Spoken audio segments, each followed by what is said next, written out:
Hey, I'm Adam. I'm Bryan. Back with another episode of Buds and Suds, and today, in honor of self-proclaimed Stout Day, we're doing another really highly rated beer. This is Avery's Uncle Jacob's Stout. This is a 16.9% ABV brew that is aged 6 months in bourbon barrels.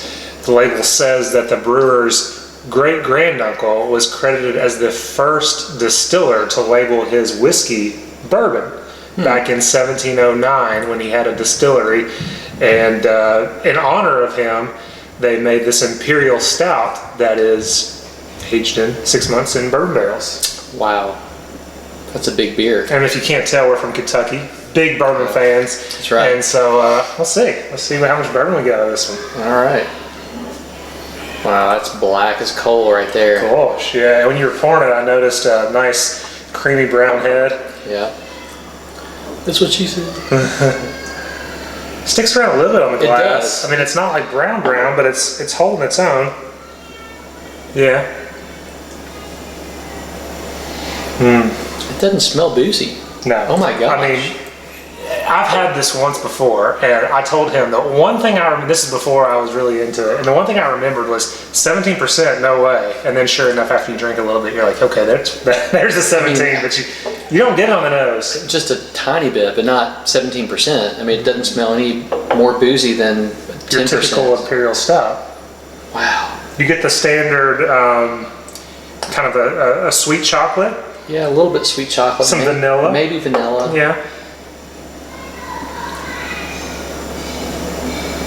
I don't get any roasted or coffee aroma. No, and with bourbon, you're supposed to get roasted coconut. I'm always looking for that, and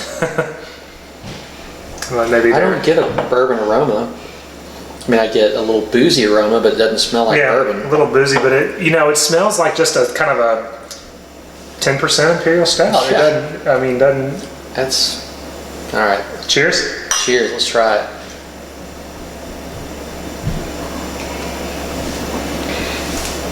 Oh wow, That is super sweet. that is sweet. Oh my gosh. I bet they have to have it that sweet to mask that 16.9%. It's dessert in a glass. That's really good. Man.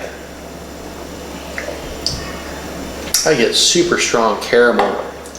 Yeah, sugars. It's like you said, burnt sugar, caramel.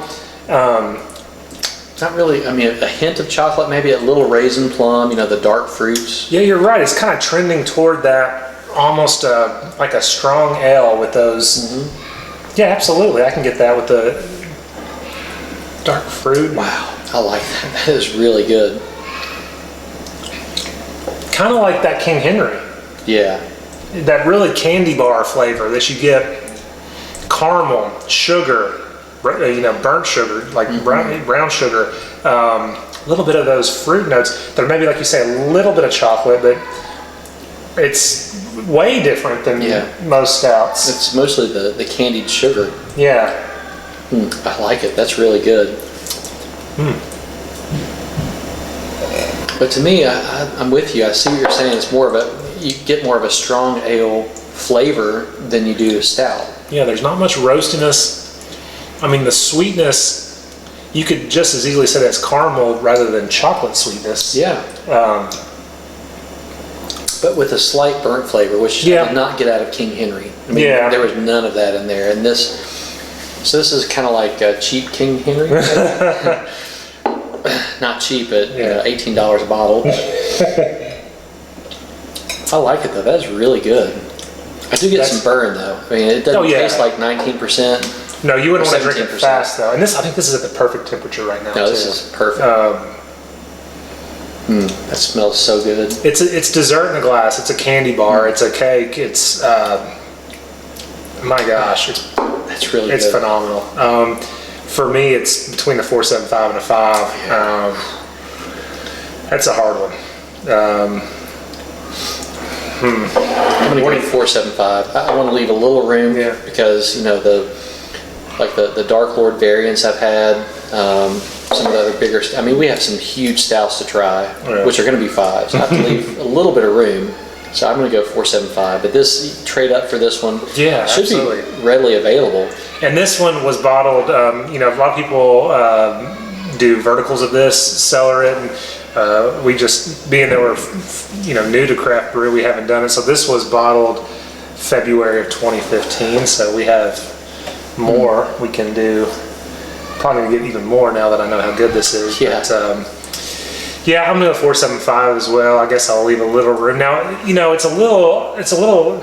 Would you say off style? Does that knock it down any? I mean, it's. I think that's why I dropped it down a quarter Just a little point, bit. because I don't really get much roasted. I mean, I don't get the roasted chocolate. I don't get the roasted malt at all. I mean, Right. maybe a hint, but it's mostly just caramel sweetness and a little booziness.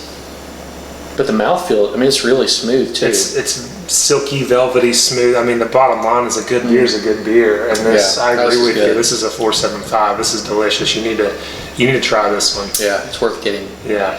Anything else? As always, if you can't have the beer you love the beer you have. Thanks.